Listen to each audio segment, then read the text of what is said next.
Bonjour à vous, mes belles âmes phénix. Je suis heureuse de vous retrouver dans cette vidéo où j'ai envie de parler d'un sujet qui est parfois un petit peu difficile. C'est est-ce que c'est correct de demander de l'argent quand on veut aider les gens dans le milieu du bien-être en tant que thérapeute, dès qu'on a en soi, qu'on ressent cette mission de contribuer au bien-être des autres. Et là, ça devient compliqué.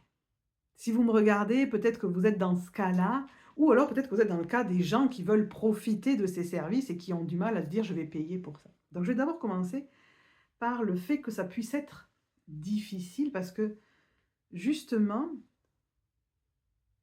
on a l'impression d'avoir en face de nous des gens qui ne sont pas prêts à payer et qui aimeraient avoir les services de bien-être gratuits. Et j'ai envie de vous dire, ça devrait être remboursé par la sécu parce que ça aide vraiment l'humanité à aller mieux. C'est pas le cas. Quelques trucs sont remboursés, pas tous. Et donc, comme ça ne l'est pas, vous allez devoir, si vous êtes thérapeute, coach, masseur, sophrologue, enfin tout ce que vous voulez, vous allez devoir accepter l'idée que vous proposez un service, que vous avez un travail, que vous proposez un service et que ce service mérite salaire en retour.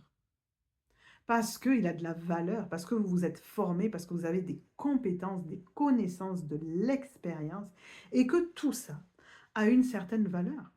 Plus ou moins, quand vous démarrez, vous avez le droit de ne pas être très cher et au fur et à mesure que vous acquérez de l'expérience et que votre niveau de compétence grandit, d'augmenter. Il y a des coachs qui sont à 5 000 € de l'heure.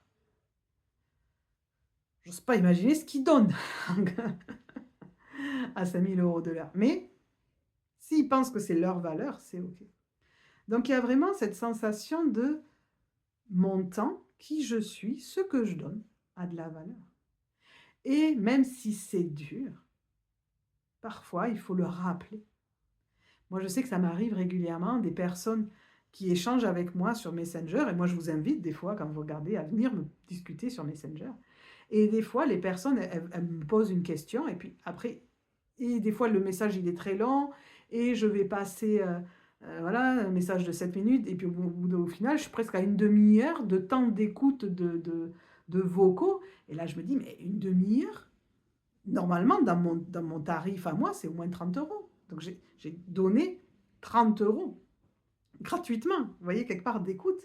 Et donc là, à un moment donné, en moi, c'est en train de dire, hmm, ah, là, il faut que je mette ma limite. Mais pas parce que l'autre la dépasse, parce que moi, je ne l'ai pas respectée pour moi-même. Et donc, c'est là la question, est-ce que c'est correct de demander de l'argent? Ben, sentez-le à l'intérieur de vous. Si vous pensez que vous devriez donner gratuitement, ben, organisez des séances gratuites, organisez des journées. Hop, si vous, voilà, chaque mois, j'ai une journée où dedans, je prends des personnes gratuitement qui auraient besoin. Organiser, bah, moi par exemple, je sais que sur Messenger, je donne un peu de gratuit, c'est-à-dire j'aide. À un moment donné, je dis: «Là, stop, là». Et en fait, souvent je dis: «Stop», c'est parce que là, tu as besoin de plus que ce que je te donne juste gratuitement. Donc est-ce que tu es en capacité de prendre une consultation pour qu'on aille plus loin? Parce que là, on a besoin d'aller plus loin et c'est pas juste avec un vocal que je vais t'aider. Parce que mon but aussi, c'est d'aider réellement. Dites-vous ça. Si vous voulez vraiment aider, vous devez vendre votre service. Remettez ça, aux échantillons. Vous allez dans un supermarché, on vous propose des échantillons gratuits. Bah, vous êtes content, vous avez votre échantillon gratuit, vous l'essayez, ça vous plaît. Mais admettons que c'est un truc à manger, un petit échantillon, ça ne vous nourrit pas. Donc si vous voulez vous nourrir, vous allez devoir aller racheter le produit entier. Ou alors vous profitez que de l'échantillon et vous achetez jamais le produit, c'est OK aussi. Et si vous êtes, vous, dans ces métiers-là, vous aurez des gens qui vont profiter du gratuit parce que ou ils n'ont pas les moyens, ou ils ne sont pas prêts à acheter. Et ça, c'est la seconde partie de cette vidéo que j'avais envie de faire, qui est que les personnes qui aimeraient que ce soit gratuit, c'est parce que pour le moment, dans leur évolution, et peut-être que si vous écoutez, vous êtes là, dans leur évolution, elles ne sont pas encore en mesure de se mettre en priorité, et c'est-à-dire d'investir de l'argent sur elles, sur quelque chose d'aussi abstrait que aller mieux. Alors oui, par exemple, aller chez l'ostéopathe, j'ai une douleur, l'ostéo, il va me manipuler, ça va aller mieux, OK. Mais aller, par exemple, chez un réflexologue plantaire qui va vous soulager des trucs intérieurs, vous libérer des méridiens. Moi, je vais faire du shiatsu pour libérer les méridiens et tout ça. C'est moins visible que: «Ah, j'avais mal au dos et je me tiens mieux maintenant», quoi. Alors qu'à l'intérieur, votre corps, il fait: «Waouh, enfin, mon énergie, elle circule». Et c'est pareil, aller voir un thérapeute, beh, il y a des gens qui sont pas prêts à investir cet argent sur eux parce qu'ils disent: «Non, mais ça va aller, ça va passer, j'ai des choses plus importantes», et c'est OK. C'est une histoire de priorité, et qu'à un moment donné, c'est OK si on n'arrive pas à être sa propre priorité et qu'on met des priorités à l'heure ailleurs, et arrivera un moment où peut-être que le mal-être fera que: «Ah, faut vraiment que je m'en occupe», et à ce moment-là, je suis prêt à mettre la priorité et je suis prêt à accepter l'idée de mettre de l'argent dans mon bien-être. Donc la question de départ, c'était: est-ce que c'est correct de demander de l'argent quand on est dans le bien-être? Ben oui, c'est un métier comme un autre. C'est un métier de service.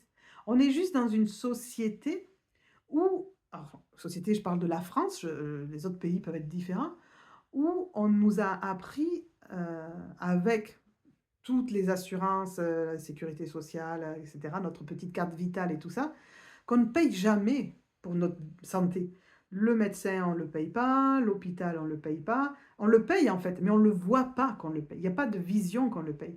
Et donc de ce fait-là, une thérapie, le bien-être, les gens n'ont pas l'habitude, ils voudraient donner la carte vitale, pareil: «Je veux aller mieux, faites en sorte que j'aille mieux». Mais quand les gens sont prêts à en fait cette démarche de mettre l'argent, ils sont prêts aussi à s'investir dans leur mieux-être. Donc c'est en ça que c'est correct, c'est-à-dire, tu veux aller mieux, tu es prêt à t'investir, ça va te demander de l'argent, et donc cet argent, si tu veux sentir qu'il est bien rentabilisé, tu vas devoir faire les exercices que je te propose pour aller mieux. Vous voyez, si vous payez un coach pour perdre du poids et que vous ne faites pas les exos en pensant que parce que vous avez payé le coach, vous allez perdre du poids, ça ne va pas forcément marcher. L'avantage du coach en perte de poids, c'est que vous voyez les résultats avec la perte de poids.